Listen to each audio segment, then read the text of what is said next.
Ang binataang mayaman.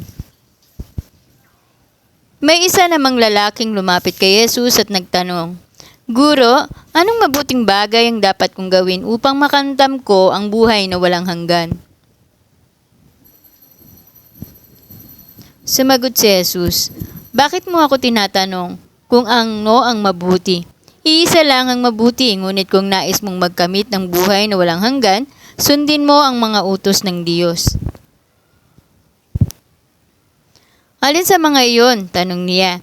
Sumagot si Jesus, "Huwag kang papatay, huwag kang mangangalunya, huwag kang magnanakaw, huwag kang sasaksi ng walang katotohanan.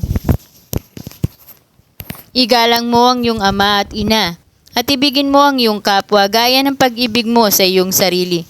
Sinabi ng binata, "Sinunod ko na po ang lahat ng iyan. Ano pa po ang dapat kong gawin?" Sumagot si Jesus, "Kung ibig mong maging ganap, ipagbili mo ang lahat ng iyong ari-arian at ipamahagi sa mga mahihirap, at magkakaroon ka ng kayamanan sa langit. Pagkatapos, bumalik ka at sumunod ka sa akin." Pagkarinig nito, malungkot na umalis ang binata, sapagkat siya ay napakayaman. Sinabi ni Jesus sa kanyang mga alagad, "Tandaan ninyo, napakahirap sa isang mayaman ang makapasok sa kaharian ng langit. Sinasabi ko rin sa inyo na mas madali pang makadaan sa butas ng karayom ng isang kamelyo kaysa makapasok sa kaharian ng langit ang isang mayaman."